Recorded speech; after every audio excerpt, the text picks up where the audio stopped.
One of our biggest muscles in the body is our glutes. And for a lot of us, we might spend a little bit too much time actually sitting on them as opposed to using them.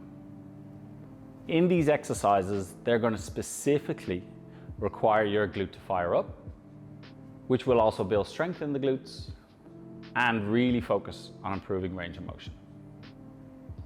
Now, the setup for this one is going to be different for some of us. Remember, we all have different hip structures, and also that some of us don't like to get up and down off the floor. So I'm going to give you a standing variation, and then I'm going to give you a variation on the floor itself. So the first one we're going to do is standing. I'm going to just grab a block, but I want you to know that if you're at home, you can do this at the bottom of the stairs, like with 1 or 2 stairs. You can use a block. The idea being is that the higher you bring your foot, the more challenging this becomes.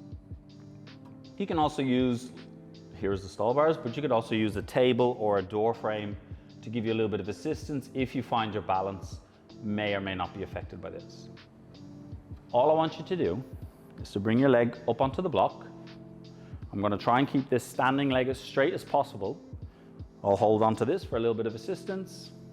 Nice big deep breath in, hold some tension in around the core, and then I'm just going to lift that leg up. And then I lower it back down. Big deep breath in, brace the core, lift it up, and then parachute back down. I say parachute because I want to see control in each and every rep of this. After 10 repetitions, we're going to hold in your highest position that you don't have to shift from your hip. So we want to be nice controlled in this position. And then we lower back down. Now, if that's easy, the next option is to use a box whereby I can do the same thing that the block was doing, and I have to raise my heel. So I'm going to raise my heel up onto the block. If you need assistance by holding onto something, please do. I take a big deep breath in, and then what I'm going to try to do is I'm going to try to lift, and then I lower back down. Big breath in, tense, I lift, and then I lower back down. Now it's the glute that is lifting me, so I'm really squeezing my glute here as best I can. The next option is that we start to work down onto the floor. And this is one that I like you to get quite strict on.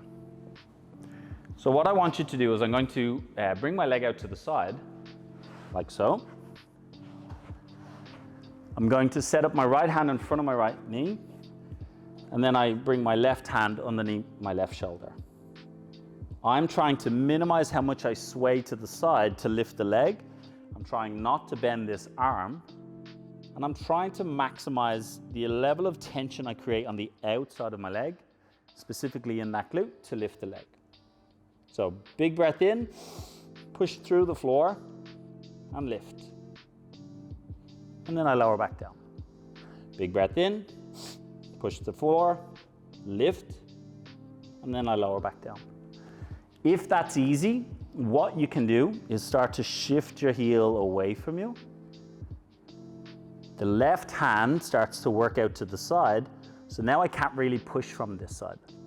I take a big deep breath in. Now I really have to use my glute to lift, and then I lower back down. Big deep breath in, and then I lift, and then I lower back down.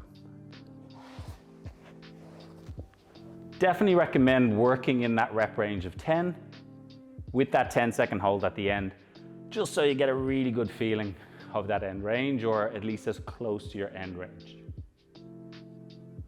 That's it for this 4-part series. If there's anything else you would like to see addressed, don't hesitate to pop them in the comments below. Let me help you.